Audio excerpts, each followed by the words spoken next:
अब आपको देना है यहां पर रैंक। आप रैंक कैसे दोगे? जहां पर हाईएस्ट होगा उसे रैंक 1, तो ये हो गया रैंक 1 और ये हो गया रैंक 2। अब आपको यहां मालूम पड़ गया। सबसे पहले जब आप रिवाइज करोगे तो चैप्टर नंबर 1 और चैप्टर नंबर 2 ये बहुत ज्यादा इंपॉर्टेंट है। यहां पर दिया गया टाइम आपका मैक्सिमम आउटपुट और मैक्सिमम मार्क्स आपको ऑब्टेन करने में मदद करेगा। यानी कि चैप्टर नंबर 1 और चैप्टर नंबर 2 को रिवाइज करते वक्त कंजूसी बिल्कुल नहीं करनी है।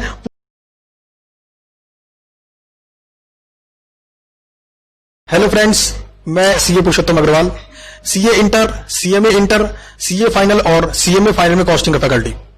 ये वीडियो रिलेटेड है CA final strategic cost management and performance evaluation subject से।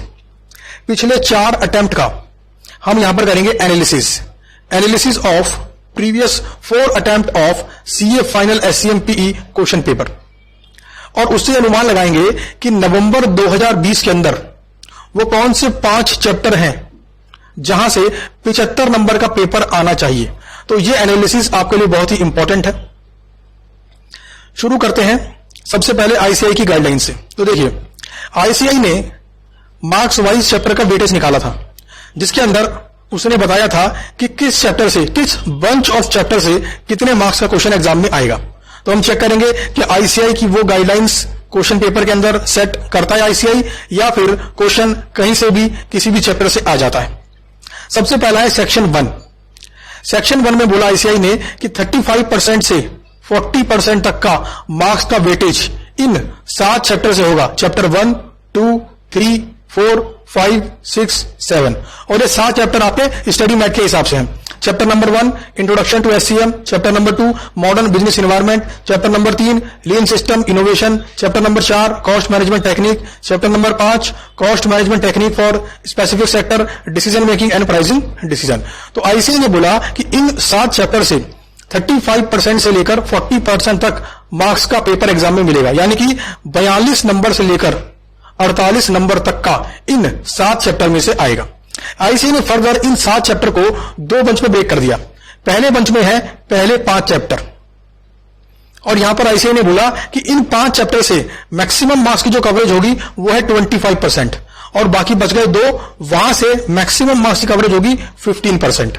तो इस प्रकार से सेक्शन 1 के अंदर आईसीआई ने 7 चैप्टर कंसीडर करे, 7 में से 5 का एक बंच बना दिया, 2 का एक बंच बना दिया, और 7 को मिला के बोला गया 42 नंबर से 48 नंबर तक का इन चैप्टर में से एग्जाम में आएगा। अब चेक करते हैं पिछले 4 अटेम्प्ट के अंदर क्या ऐसा हुआ है और किस चैप्टर से कितने नंबर का एग्जाम में पूछा गया। आपको बता दूं, जब आईसीआई ने न्यू सिलेबस लॉन्च किया था कॉस्टिंग के अंदर, तो उसका पहला पेपर मई 18 में हुआ था, फिर दूसरा पेपर नवंबर 18 में, तीसरा पेपर मई 19 में, और चौथा पेपर नवंबर 19 में। मई 20 में एग्जाम तो अभी हुआ ही नहीं है, अब एग्जाम होगा डायरेक्टली नवंबर 20 के अंदर। तो चेक करते हैं। सबसे पहले बात करते हैं चैप्टर नंबर 1 की। चैप्टर नंबर 1 मई 18 में नहीं आया, यहां से नहीं पूछा गया। नवंबर 18 में यहां से नहीं पूछा गया। मई 19 में 10 नंबर का पूछा गया, और नवंबर 19 में यहां से नहीं पूछा। आपको बता दूं, चैप्टर नंबर 1 जो आपका है वो केस ओरिएंटेड क्वेश्चंस के लिए बना है। यहां पर बहुत सारे मॉडल्स हैं जो चैप्टर नंबर 1 के अंदर हैं, और उन मॉडल्स का इस्तेमाल होता है केस स्टडी के क्वेश्चन को सॉल्व करने के लिए। तो देखो, शुरू के 2 अटेम्प्ट के अंदर यहां से कोई क्वेश्चन नहीं पूछा, 3rd अटेम्प्ट में क्वेश्चन 10 नंबर का पूछा गया, 4th में फिर नहीं पूछा।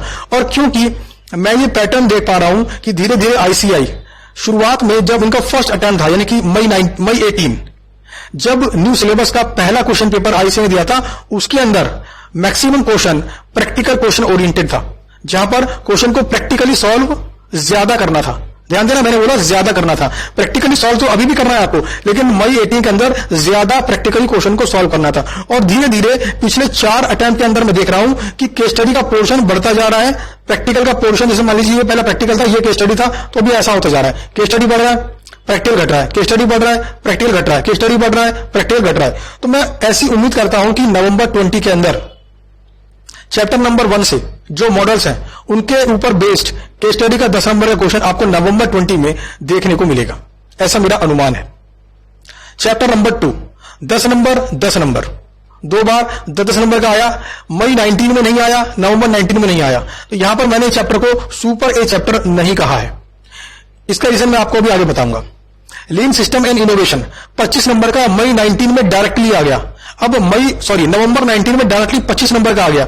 अब 25 नंबर का लास्ट अटेम्प्ट में आ गया है, तो मैं चांसेस थोड़े कम समझता हूं। हालांकि मैं ये नहीं कह कि एग्जाम में यहां से आ नहीं सकता, मेरा पर्पस इस एनालिसिस से ये निकालना है कि वो कौन से 5 चैप्टर हैं जहां से मैक्सिमम मार्क्स का क्वेश्चन एग्जाम में पूछा जाएगा। तो टॉप 5 चैप्टर में चैप्टर नंबर 1 को मैंने डाला है।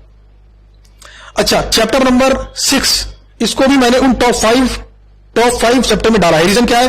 पहली बार पूछा गया 60 नंबर का। सोचो 120 नंबर के पेपर में 60 नंबर का सिर्फ और सिर्फ डिसीजन मेकिंग। इससे ये बात तो कंफर्म हो गई कि जो मार्क्स वाइज परसेंटेज आईसीआई ने दी है क्वेश्चन पेपर के अंदर, हमें वो कहीं एग्जैक्टली दिख नहीं पा रही है।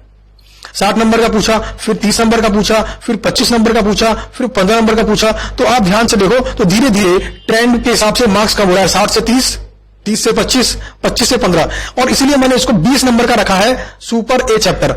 नवंबर 20 में मैं उम्मीद करता हूं कि इस चैप्टर से 20 नंबर का आएगा।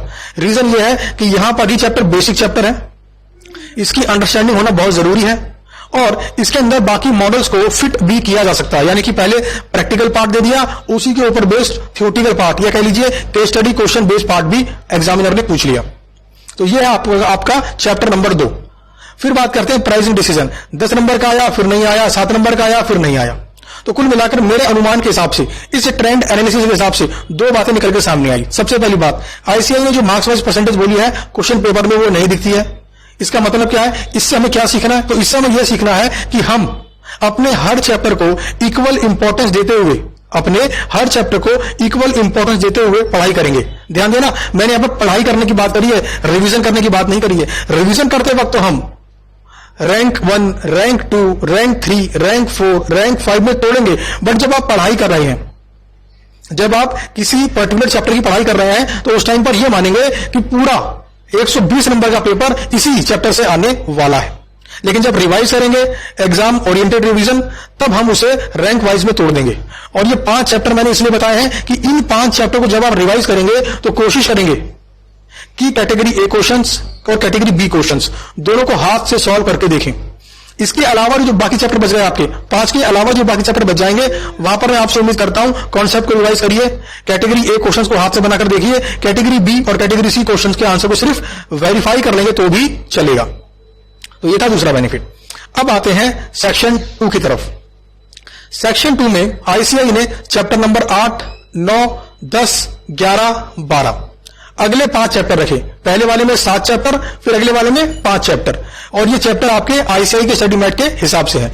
तो बोला 35% से 40% तक मार्क्स की कवरेज होगी इन चैप्टर से। यानी कि 42 नंबर से लेके 48 नंबर तक का क्वेश्चन इन 5 चैप्टर से आएगा।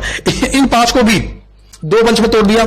चैप्टर 8, 9 और 10 के लिए बोला मैक्सिमम 25% कवरेज, चैप्टर 11 और 12 का बोला मैक्सिमम 15% कवरेज। अब जरा ध्यान दीजिए, चैप्टर नंबर 10 20 नंबर का आया, फिर 20 नंबर का आया सेकंड और थर्ड अटेम्प्ट में। फोर्थ अटेम्प्ट के अंदर नहीं आया, यानी चौथी बार जब न्यू सिलेबस का क्वेश्चन पेपर पूछा गया तो उसके अंदर इस चैप्टर से नहीं आया। इसीलिए मैंने इसे सुपर ए चैप्टर माना है नवंबर 20 एग्जाम के लिए। यह वाला चैप्टर भी आपका practical plus case study oriented है। फिर उसके बाद बात करते हैं स्टैंडर्ड कॉस्टिंग। पहले वाले में नहीं पूछा 10 नंबर, 20 नंबर, 10 नंबर, तो यहां पर 10 नंबर का आने के चांसेस है, लेकिन इसको मैंने सुपर ए में नहीं डाला, यानी इसे सुपर बी में डाल सकते हैं। सुपर ए से मेरा मतलब है वो 5 चैप्टर निकालने हैं मुझे जहां से 75 मार्क्स का पेपर एग्जाम में आने की संभावना है। तो मेरे एनालिसिस के हिसाब से एक बजट चैप्टर एक ऐसा चैप्टर है जिससे पहले अटेम्प्ट में नहीं पूछा, दूसरे में नहीं पूछा, तीसरे में नहीं पूछा, चौथे में पूछा। तो इस ट्रेंड को आईसीआई कंटिन्यू करेगा। तो ये 5 चैप्टर मेरे हिसाब से 75 नंबर तक का एग्जाम में क्वेश्चन पेपर कवर करेंगे। तो 20, अच्छा एक चैप्टर नंबर 8 रह गया, पहले उसकी बात कर लेते हैं। चैप्टर नंबर 8, चैप्टर नंबर 8 के अंदर बहुत सारे मॉडल्स हैं, और आपको बता दूं चैप्टर नंबर 1 और चैप्टर नंबर 8 ये अच्छे खासे इंपॉर्टेंट है एग्जाम के पॉइंट ऑफ व्यू से, क्योंकि धीरे धीरे आईसीआई प्रैक्टिकल ओरिएंटेड क्वेश्चंस के साथ साथ केस स्टडी वाले क्वेश्चन की तरफ भी मूव करता हुआ दिख रहा है। चैप्टर नंबर 1 और चैप्टर नंबर 8 के अंदर बहुत सारे मॉडल्स हैं, काफी इंपॉर्टेंट मॉडल्स हैं, और इसीलिए मैंने इस चैप्टर को 30 नंबर का वेटेज दिया है। देखो 30 नंबर का, 10 नंबर का आया पहले अटेम्प्ट में, दूसरे में नहीं आया, तीसरे में 10 का आया और चौथे में 45 मार्क्स का। अब जरा जोड़ते हैं, 10 + 20 हो गया 30, 30 और 30 60, 60 और 20 60 और 20 80 और 10 90। कितना हुआ ये? 90 मार्क्स, ठीक है ना, ये हुआ आपका 90 मार्क्स। अब देखिए मैंने ऊपर क्या लिखा है 75 मार्क्स, यानी कि मैंने एक एस्टिमेशन लिया है कि इन 5 चैप्टर से वैसे तो मेरे हिसाब से 90 नंबर तक का पेपर आना चाहिए, बट कॉम्बिनेशन परम्यूटेशन लगाने के बाद मैं इसे 75 मार्क्स तक की वेटेज ही दे रहा हूं। यानी कि ये 5 चैप्टर जब आप रिवाइज करेंगे तो इनको अच्छे खासे तरीके से रिवाइज करना है, इसको 1% भी नहीं छोड़ना है। अब बात करते हैं सेक्शन नंबर 3 की। सेक्शन नंबर 3 में सिर्फ एक चैप्टर है, chapter number 13 case study chapter, और आईसीआई ने बोला कि 24 नंबर से लेके 36 नंबर तक का क्वेश्चन इस चैप्टर से पूछेंगे। यहां पर आपको ब्लैंक दिख रहा है, इसका मतलब है आपको लग रहा होगा कि क्वेश्चन नहीं पूछा गया, ऐसा नहीं है। इस चैप्टर के अंदर केस स्टडी क्वेश्चंस हैं, और ये केस स्टडी क्वेश्चंस पिछले 12 चैप्टर के अंदर जो मॉडल्स हैं उस पर बेस्ड है। यानी कि ये जो केस स्टडी वाली मार्क्स हैं ये कहीं ना कहीं इन चैप्टर्स के अंदर, बाकी चैप्टर्स के अंदर आईसीआई ने एग्जाम में पूछा है। तो कुल मिलाकर ये वो 5 चैप्टर हैं जहां से मैं उम्मीद करता हूं कि नवंबर 2020 के अंदर 75 मार्क्स का एग्जाम में पेपर जरूर आएगा। तो इन 5 चैप्टर के हर क्वेश्चन को, कैटेगरी ए हो, कैटेगरी बी हो, मॉडल्स को, कॉन्सेप्ट को अच्छे से बिल्कुल मन लगाकर पूरा टाइम डिवोट करते हुए तरीके से पढ़ना है। बाकी चैप्टर के ऊपर ऐसा कर सकते हैं, कॉन्सेप्ट रिवाइज कर लिया, मॉडल को रिवाइज कर लिया, सिर्फ कैटेगरी ए क्वेश्चंस को या तो लिखकर देख लिया, और अगर समय और भी कम है तो आंसर को सिर्फ वेरीफाई कर लिया। अब कुछ खास बात जो आपको बताना चाहता हूं, वो स्टूडेंट जिन्होंने मुझसे क्लासेस करी हैं उनको तो क्लास के अंदर पूरा थ्योरी, प्रैक्टिकल, केस स्टडी सब कुछ डिटेल में कराया है, और बाकी बच गए वो स्टूडेंट जो सेल्फ स्टडी कर रहे हैं या फिर अदर स्टूडेंट। तो उनके लिए यूट्यूब पर एक वीडियो सीरीज हमने चला रखी है जहां पर अभी तक हम 5 चैप्टर का मॉडल्स के ऊपर detailed discussion along with case study YouTube पर अपलोड कर चुके हैं। तो वो उनको एक बार रेफर कर सकते हैं, उससे उनको आइडिया मिलेगा कि केस स्टडी के क्वेश्चन को कैसे सॉल्व किया जाता है, कैसे पढ़ाई करते हैं उसकी, और मॉडल्स का आखिर मतलब क्या है। और रिसेंटली हमने अभी 2 बुक्स लॉन्च करी हैं। एक बुक है CA final colour theory book, दूसरी बुक है CA final case study question book. Colourful book के अंदर सारे के सारे थ्योरी, मॉडल्स जो अपने कोर्स में है 100% कवरेज है, बड़ा ही to the point. Colourful book के अंदर क्वेश्चन आंसर फॉर्म में पॉइंट वाइज और वेरी इजी लैंग्वेज के अंदर इस बुक में लिखा है। और केस स्टडी क्वेश्चन बुक के अंदर 150 से ज्यादा केस स्टडी के क्वेश्चन है। तो अगर आप चाहें तो इन दोनों बुक्स को खरीद सकते हैं। आपके पास दोनों ऑप्शन है, चाहे तो आप ई बुक के रूप में खरीदें और चाहे तो आप इसकी पेपर बैक कॉपी मंगा लें। और ये दोनों ही बुक्स हमने बिल्कुल कॉस्ट टू कॉस्ट बेसिस पर बिना कोई प्रॉफिट कमाए सेल्फ स्टडी करने वाले स्टूडेंट्स की हेल्प के लिए लॉन्च की है, क्योंकि उनको भी सीए बनने का पूरा हक है। और साथ में मैंने कुछ टाइम पहले सीए इंटर की एक एनालिसिस डाली थी, वहां पर काफी लोगों ने, काफी स्टूडेंट्स ने कमेंट किया था, जिनमें आकाश अग्रवाल हैं, रितिका मेहरा हैं एंड गौरव भंसाली हैं। तो ये 3 स्टूडेंट काफी इच्छुक थे और इन्होंने यूट्यूब में नीचे कमेंट करके हमें बताया था कि सर जैसे आपने सीए इंटर का एक एनालिसिस डाला है वैसे ही आप सीए फाइनल का एक एनालिसिस भी डालिए। तो लीजिए, आपके सामने अवेलेबल है ये एनालिसिस, इसका पूरा फायदा उठाइए और एग्जाम के अंदर अच्छे नंबर लेकर आइए। वीडियो भी खत्म नहीं हुआ, एक खास बात मैं आपको बताना चाहता हूं। एक खास बात, अक्सर स्टूडेंट पूछता है सर ये बताइए कि मैं किस रैंक में पढ़ूं, किस रैंक में पढ़ूं। अगर मैं कॉस्टिंग पढ़ रहा हूं तो पहले कौन सा चैप्टर पढ़ूं, उसके बाद कौन सा पढ़ूं, उसके बाद कौन सा पढ़ूं, उसके बाद कौन सा पढ़ूं। तो मैं आपको एक बड़ा ही प्रैक्टिकल तरीका बताता हूं जो कि परफेक्ट तरीका है डिसीजन मेकिंग का। चैप्टर नंबर 6 डिसीजन मेकिंग हमने क्लास के अंदर किया है और सेल्फ स्टडी वाले स्टूडेंट ने बुक में पढ़ा होगा। तो हमने क्या सीखा वहां पर कि जब भी हमारे रिसोर्सेज लिमिटेड होते हैं तो हम बनाते हैं स्टेटमेंट ऑफ रैंकिंग, और स्टेटमेंट ऑफ रैंकिंग बनाकर हम निकालते हैं contribution per unit of limiting factor. और जहां पर ये ज्यादा आता है उसे रैंक 1 देते हैं, अगले वाले को रैंक 2 देते हैं, उससे अगले वाले को रैंक 3 देते हैं। इसका मतलब होता है रैंक 1 वाले को पहले प्रोड्यूस करो, रैंक 2 वाले को उसके बाद प्रोड्यूस करो और रैंक 3 वाले को सबसे आखिरी में प्रोड्यूस करो। तो ये जो मेथड है स्टेटमेंट ऑफ रैंकिंग निकालने का, इसका इस्तेमाल मैं आपको करना सिखाऊंगा। और यहां पर मैं एग्जांपल लूंगा कॉस्टिंग सब्जेक्ट का, बाकी सब्जेक्ट के अंदर आप खुद से इसको इंप्लीमेंट करना, आपको आंसर मिल जाएगा। तो हम बनाएंगे स्टेटमेंट ऑफ रैंकिंग। जरा ध्यान देना, वहां पर क्या होता है total contribution and total limiting factor, कितने आवर्स लिमिटिंग फैक्टर है, मटेरियल लिमिटिंग फैक्टर है। अगर मैं आपसे पूछूं कि बताओ आपका लिमिटिंग फैक्टर क्या है, तो क्या बता सकते हैं आप? आपका लिमिटिंग फैक्टर है टाइम, आपका लिमिटिंग फैक्टर है टाइम, आवर्स। सर 12 घंटे पढ़ूं, 10 घंटे पढ़ूं, 16 घंटे पढ़ूं, कितना पढ़ूं कि मैं पास हो जाऊं, कैसे पढ़ूं? तो देखो आपका लिमिटिंग फैक्टर हो गया आवर्स, तो आपको करना क्या है, आपको बनानी है स्टेटमेंट ऑफ रैंकिंग। यहां पर मैं एग्जांपल दे रहा हूं कॉस्टिंग पेपर को ध्यान में रखते हुए, SCMPE।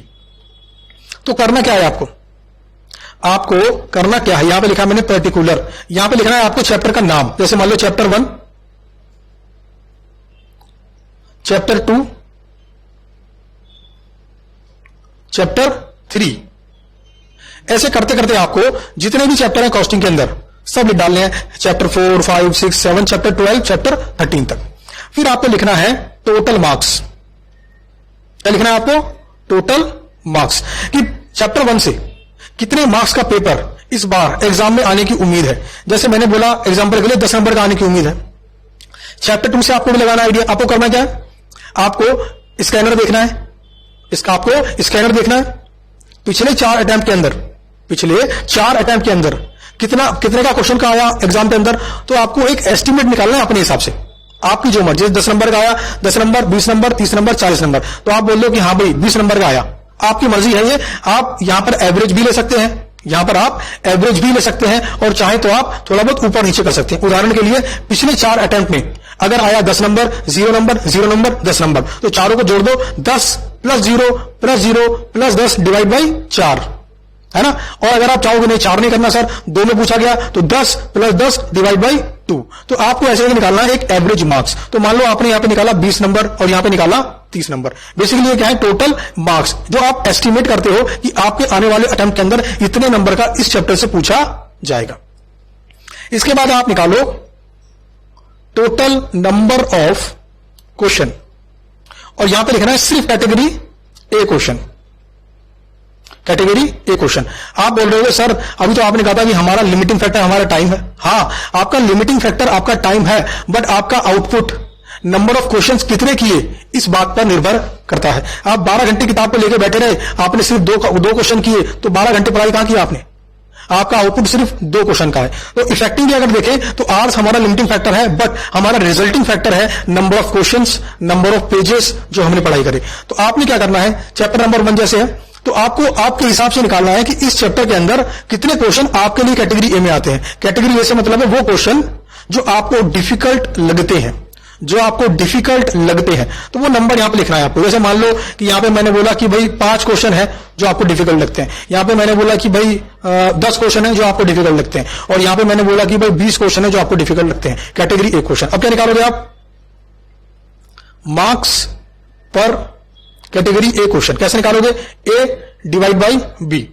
तो यहां पर आएगा 10/5 2, 20/10 2, और 30/20 1.5। समझ में आती है बात? 1.5 पूरा टाइम डिवोट करना है, बल्कि जितना टाइम आपने अलॉट किया है उससे ज्यादा टाइम आपको यहां पर डिवोट करना है। और यहां पर आपको category A questions and category B questions, दोनों ही कैटेगरी वाले क्वेश्चंस को हाथ से सॉल्व करके देखना है। उसके बाद रैंक 2, उसके बाद रैंक 3, 4, 5, 6। तो ये है तरीका, जिस तरीके से आप हर सब्जेक्ट के अंदर चैप्टर वाइज मार्क्स कितना आएगा, कितने क्वेश्चंस आपके हिसाब से कैटेगरी ए में आते हैं आपके लिए। ध्यान देना, कैटेगरी ए में आने वाले क्वेश्चंस हर स्टूडेंट के लिए अलग अलग होते हैं।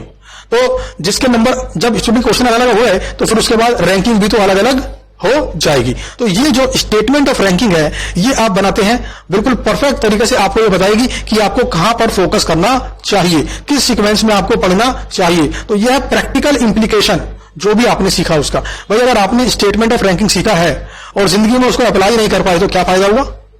अगर आपने 10th क्लास के अंदर a + b का होल स्क्वायर का फॉर्मूला सीखा है, a² + b² + 2ab, लेकिन जीवन में इसका इस्तेमाल नहीं हो रहा, तो क्या फायदा इसका? नॉलेज वही काम की जो काम आए। कैसा लगा डायलॉग? मजा आया? नीचे कमेंट करके बताओ अगर अच्छा लगा तो। और साथ में ये वीडियो अपने दोस्तों के संग भी शेयर करो, ताकि उनको भी एक अनुमान लगे, उनको एक डायरेक्शन मिले कि किस डायरेक्शन में किस प्रकार से पढ़ाई की जाती है, और कैसे वो डिसाइड करें कि कौन सा चैप्टर उनके लिए रैंक 1 है और उनके लिए रैंक 2 है, रैंक 3 है। थोड़ी सी मेहनत आपको यहां पर इसके लिए करनी पड़ेगी। ठीक है, चलिए, तो उम्मीद करता हूं कि आपको ये एनालिसिस अच्छा लगा होगा और आपको मालूम पड़ गए वो 5 चैप्टर जो मेरे एनालिसिस के हिसाब से नवंबर 20 में कम से कम 75 नंबर के क्वेश्चन वहां से आने वाला है। चलिए, थैंक यू।